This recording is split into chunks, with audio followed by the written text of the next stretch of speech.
Hello everyone. Doctor Mumtaz educational plex में आप सभी का स्वागत है। फ्रेंड्स, हम लोग देख रहे हैं series of redemption of preference shares की, जिसमें अब तक हमने कई प्रॉब्लम्स और उसके एडजस्टमेंट के साथ हमारी प्रॉब्लम की सॉल्यूशन को देख लिया है। आज का प्रॉब्लम स्पेशल होगा क्योंकि आज की प्रॉब्लम में हम लोग करेंगे हमारे जो प्रेफरेंस शेयर्स हैं उनका फॉरफीचर, और जो कॉल इन एरियर्स थे उसे भी सॉर्ट आउट कर देंगे और उसके बाद हमारी रिडम्पशन को कंप्लीट कर लेंगे। तो रिडम्पशन ऑफ प्रेफरेंस शेयर्स की एडवांस प्रॉब्लम के साथ हम लोग आगे बढ़ते हैं, जिसमें हम देखते हैं call in arrears and forfeiture of shares की।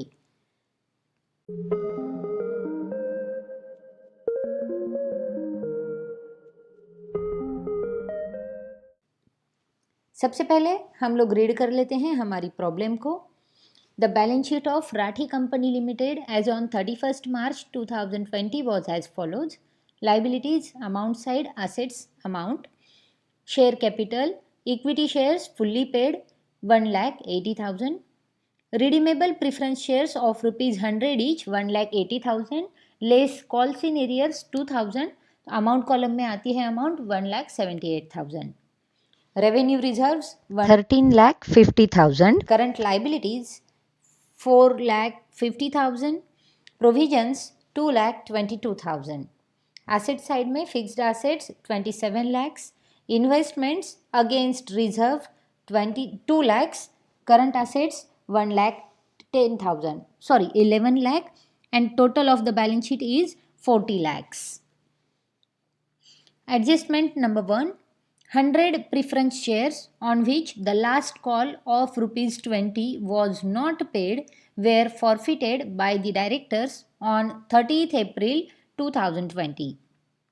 The remaining preference shares were redeemed at a premium of 10% on 30th September 2020.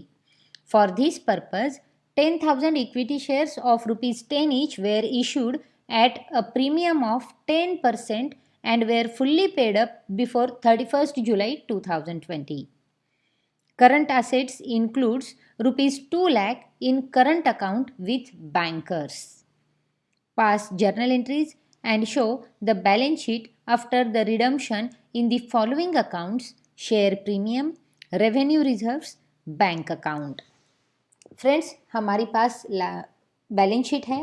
Liability side में जैसे कि हम देख सकते हैं इक्विटी शेयर्स जो फुल्ली पेड हैं। रिडीमेबल प्रेफरेंस शेयर्स में हमें दिख रहा है कि 1,80,000 की अमाउंट हमारे पास आई है और कॉल्स इन एरियर्स में 2,000 रुपीज़ दिख रहे हैं, जिसकी एडजस्टमेंट हमें यहाँ पर बताई गई है कि जो 100 शेयर्स हैं उन 100 शेयर्स पर 20 रुपीज़ वॉज नॉट पेड, यानी कि जो फाइनल कॉल था 20 रुपीज़ का वो पेड नहीं किया गया है हमारी 100 शेयर्स पर, और ये जो कॉल अमाउंट पेड नहीं की गई है उसे फॉरफिट भी कर दिया गया है। यानी कि जो रिडम्पशन हमें करना है वो रिडम्पशन हमें 100 शेयर्स लेस कर देने हैं उसमें से, क्योंकि हमारे पास 1800 शेयर्स हैं। 1800 शेयर्स में से 100 शेयर्स की फाइनल कॉल हमारे पास नहीं आई है, और रिडम्पशन जब भी हमें करना है तो फुल्ली पेड शेयर्स का ही रिडम्पशन होता है। 100 शेयर्स पर अमाउंट फुल्ली पेड नहीं है, सो हम जो रिडम्पशन करेंगे उसकी अमाउंट होगी 1700 शेयर्स की।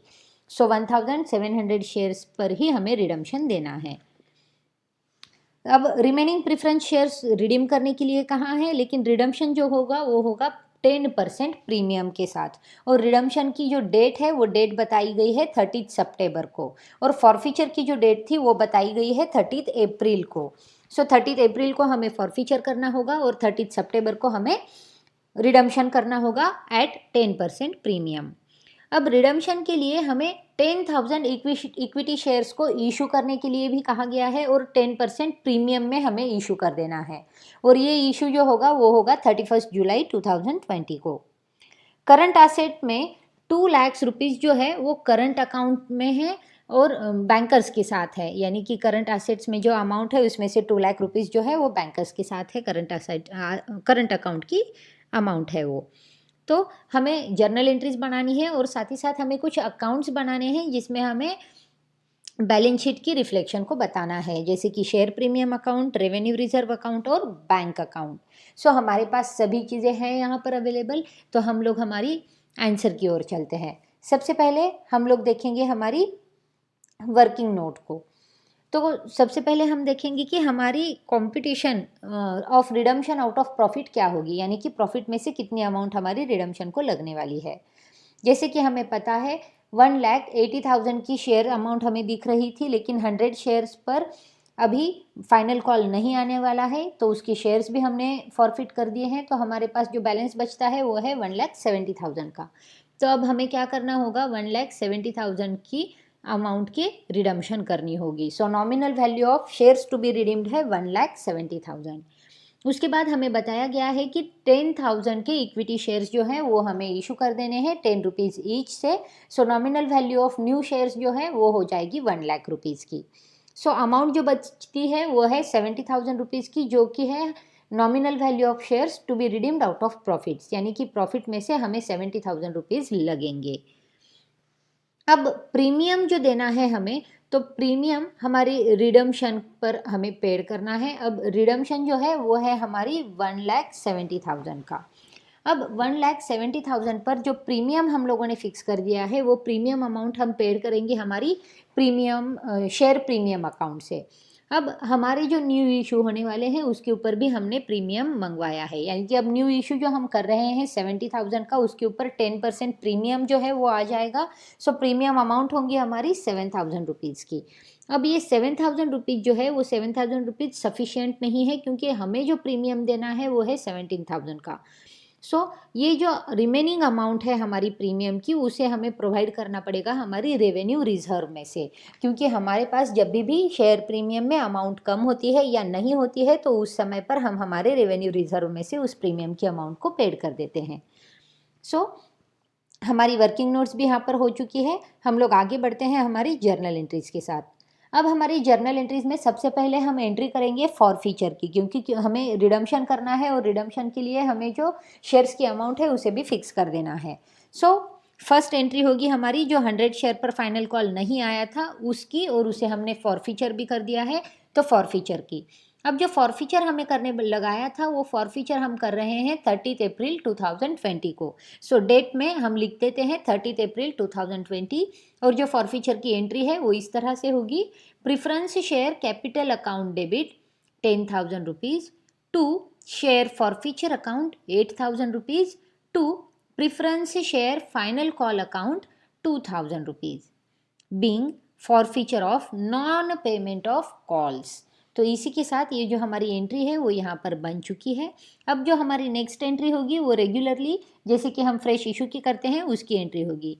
अब जो फ्रेश इशू हमें बताया गया था वो 31 जुलाई 2020 को बताया गया था। सो डेट कॉलम में हम लोग लिख देते हैं 31 जुलाई 2020।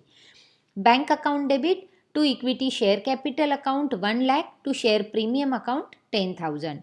बैंक अकाउंट में 1,10,000 आ जाएंगे हमारे पास न्यू इशू में, और इक्विटी शेयर कैपिटल में 1,00,000, शेयर प्रीमियम अकाउंट में 10,000 रुपीज़ हमारे पास आ चुके हैं।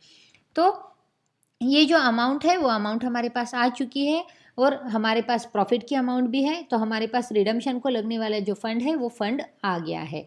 तो इसके आगे की जो एंट्री होगी वो होगी हमारी अमाउंट ड्यू ऑन रिडम्पशन की। अब जो रिडम्पशन हम कर रहे हैं वो 17,000 शेयर्स पर कर रहे हैं, इसे हमें ध्यान रख देना है। तो रिडम्पशन जो करना है वो हम 30 सितंबर को लेंगे, क्योंकि हमें बताया गया है कि 30 सितंबर को ये प्रोसीजर हम करने वाले हैं। तो डेट कॉलम में हम लोग लिखते हैं 30 सितंबर, और अमाउंट ड्यू कर देते हैं हमारी रिडम्पशन पर। अब जो रिडम्पशन हो रहा है वो रिडम्पशन होगा प्रीमियम की अमाउंट के साथ। तो redeemable preference share capital account debit 1,70,000, premium on redemption account debit 17,000 to preference shareholders account 1,87,000 being amount due to preference shareholders।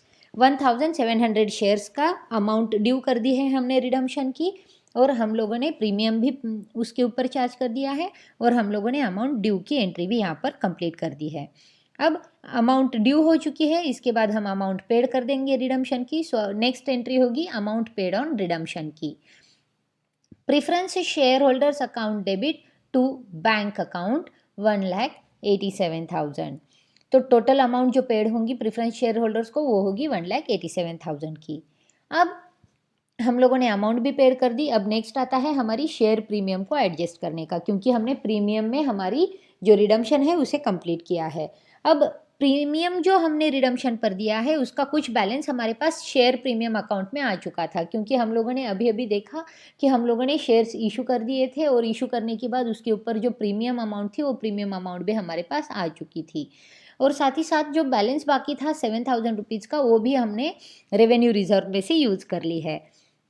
तो हमारी एंट्री होती है प्रोवाइडिंग प्रीमियम ऑन रिडम्पशन की, share premium account debit 10,000 rupees, revenue reserve account debit 7,000 rupees to premium on redemption account 17,000 rupees, being redemption premium made out of premium on issue and revenue reserves। तो इसी तरह से हमारी premium को हम adjust कर देते हैं। साथ ही साथ हमने प्रॉफिट की अमाउंट भी यूज़ कर दी थी, तो प्रॉफिट की जो अमाउंट है हमारी, वो प्रॉफिट की अमाउंट हम लोगों को ट्रांसफ़र करनी होती है हमारी CRR को। तो CRR में हम हमारी प्रॉफिट की अमाउंट को ट्रांसफ़र कर देंगे, और रेवेन्यू रिजर्व जो है वो हमने यूज़ कर लिया था, तो हमारी एंट्री हो जाएगी revenue reserve account debit to capital redemption reserve account 70,000 rupees, being transfer of amount equal to nominal value of shares redeemed out of profits. तो ये जो अमाउंट है हमारी अमाउंट हमने ट्रांसफ़र कर दी है हमारी कैपिटल रिडम्पशन रिजर्व अकाउंट में। तो इसी के साथ हमारी जर्नल एंट्रीज खत्म हो जाती है। सबसे पहले हमने फॉरफीचर कर लिया था तो उसकी एंट्री बना दी थी, फिर हमने फ्रेश इशू कर दिया था, फिर हम लोगों ने अमाउंट ड्यू कर दी, अमाउंट पेड कर दी, प्रीमियम जो था उसे भी एडजस्ट कर दिया, और जो प्रॉफिट हमने यूज़ किया था रिडम्पशन के लिए उसको भी हमने ट्रांसफ़र कर दिया CRR अकाउंट को। अब इसके बाद जैसे कि हमें प्रॉब्लम में बताया गया है कि हमें अकाउंट्स बताने हैं, तो सबसे पहले हम बताएंगे हमारा शेयर प्रीमियम अकाउंट। अब जैसे कि हमें पता है शेयर प्रीमियम अकाउंट में हमारे पास जो बैलेंस आया है वो फ्रेश इशू के बाद आया है।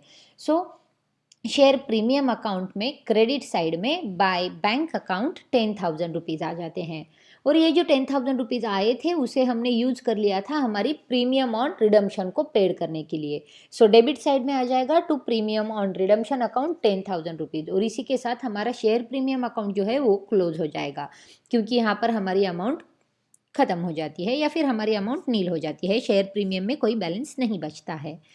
तो ये हमारा शेयर प्रीमियम का बैलेंस है, और ये जो है वो नील हो चुका है यहाँ पर, और हमारी अकाउंट भी रेडी हो चुकी है। अब जो नेक्स्ट अकाउंट हम देखेंगे वो अकाउंट है हमारा रेवेन्यू रिजर्व का अकाउंट। अब जैसे कि हमें पता है कि लाइबिलिटी साइड में रेवेन्यू रिजर्व अकाउंट हम देखते हैं जिसका बैलेंस है 13,50,000 का। सबसे पहले हम रेवेन्यू रिजर्व अकाउंट के क्रेडिट साइड में उसका बैलेंस लिख देंगे बाय बैलेंस ब्रॉट डाउन। तो प्रीमियम ऑन रिडम्पशन जो यूज़ किया था हमने रेवेन्यू रिजर्व में से वो 7,000 रुपीज़ था, तो उसकी एंट्री जो है वो हम लोग कर देंगे हमारी डेबिट साइड में। So to premium on redemption 7,000 rupees. तो आप देख सकते हैं कि डेबिट साइड में ये बैलेंस आ गया है 7,000 रुपीज़ का। साथ ही साथ कैपिटल रिडम्पशन रिजर्व यानी कि प्रॉफिट की जो अमाउंट हमने यूज़ कर दी थी उसे भी हमने यहाँ पर लिख दिया है to capital redemption reserve account 70,000 rupees.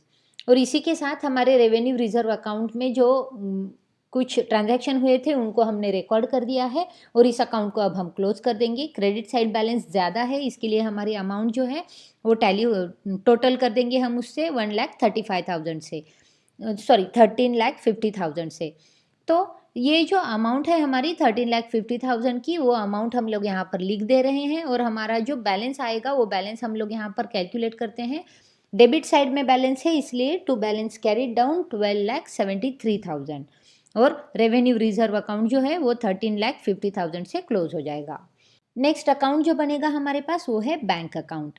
अब प्रॉब्लम में हम जब देखते हैं तो बैलेंस शीट में हमारे पास करंट एसेट का ही अकाउंट दिखता है हमें, जहाँ पर 11 लाख का बैलेंस है। लेकिन हमारी एडजस्टमेंट में जैसे कि हमें बताया गया है कि करंट एसेट में करंट अकाउंट है बैंकर का जिसका बैलेंस है 2 लाख रुपीज़ का। तो ये हमें समझना है क्योंकि एक इनर एडजस्टमेंट है, और उसे समझकर हमें ठीक से उसकी एंट्री कर देनी है। तो बैंक अकाउंट का जो बैलेंस है वो है 2 लाख रुपीज़ का। तो हम लोग शुरू करते हैं हमारी डेबिट साइड से, चूँकि ये एसेट है तो एसेट का डेबिट बैलेंस होता है, तो to balance brought down 2 lakh rupees. साथ ही साथ हमारी बैंक में और पैसे आ गए हैं हमारी फ्रेश इशू की वजह से, तो उसकी भी एंट्री हम कर देंगे डेबिट साइड में, जो कि होगी टू इक्विटी शेयर कैपिटल। तो इक्विटी शेयर की इशू की वजह से यानी कि न्यू इशू की वजह से हमारे पास जो पैसे आए थे वो थे 1,10,000 रुपीज़, जो अमाउंट हमने लिख दिए हैं हमारी डेबिट साइड में। साथ ही साथ हमने रिडम्पशन भी कर दिया था हमारी प्रेफरेंस शेयर्स का, और हमारी जो अमाउंट पेड की गई थी वो बैंक से ही पेड की गई थी, तो वो अमाउंट भी हम पेड कर देंगे। तो अमाउंट पेड हुई है, इसके लिए बैंक अकाउंट की क्रेडिट साइड में वो एंट्री होगी bye preference share holders account 1,87,000 rupees. और इसी के साथ बैंक से रिलेटेड जो कुछ ट्रांजैक्शन थे उसे हमने रिकॉर्ड कर दिया है। अब हम बैंक अकाउंट को क्लोज कर देंगे। जैसे कि हम देख रहे हैं यहाँ पर डेबिट साइड एक्सीड हो रही है, सो 3,10,000 से हमारी अकाउंट क्लोज हो जाएंगी। और क्रेडिट साइड में बैलेंस आ रहा है, सो बाय बैलेंस कैरिड डाउन आ जाएगा 1,23,000 का। और इसी के साथ हमारा बैंक अकाउंट भी बन के रेडी है। तो फ्रेंड्स, हम लोगों ने एक एडवांस प्रॉब्लम आज देखा जिसमें हमने फॉरफीचर कर दिया था, जिसमें हमने हमारी रिडम्पशन को भी कंप्लीट कर दिया था। और रिडम्पशन करते वक्त जो फुल्ली पेड शेयर्स थे सिर्फ उन्हीं शेयर्स का हमने रिडम्पशन किया है और बाकी शेयर्स को हमने फॉरफिट कर दिया था। तो friends, redemption of preference shares की सीरीज़ को मैं यहीं पर समाप्त करती हूँ। मैं उम्मीद करती हूँ कि आप सभी को रिडम्पशन ऑफ प्रेफरेंस शेयर्स का चैप्टर बहुत अच्छे से समझ आ चुका होगा, और कई सारे प्रॉब्लम्स जो मैंने आपको दिए हैं, जो मेरी चैनल पर मैंने अपलोड कर दिए हैं, साथ ही साथ डिस्क्रिप्शन बॉक्स में भी उन सभी के लिंक्स मौजूद हैं। तो आप सब उन सारी प्रॉब्लम को स्टडी कीजिए और अपनी अपनी पढ़ाई को आगे बढ़ाइए। फ्रेंड्स, हम लोग फिर से मिलेंगे एक नए चैप्टर के साथ और नए वीडियो के साथ। तब तक के लिए शेयर करते रहिए, देखते रहिए, चैनल को सब्सक्राइब करना ना भूलें, और साथ ही साथ अपने फ्रेंड्स और अपने नीडी स्टेक होल्डर्स के साथ मेरी इन वीडियोस को शेयर करना ना भूलें। Thank you.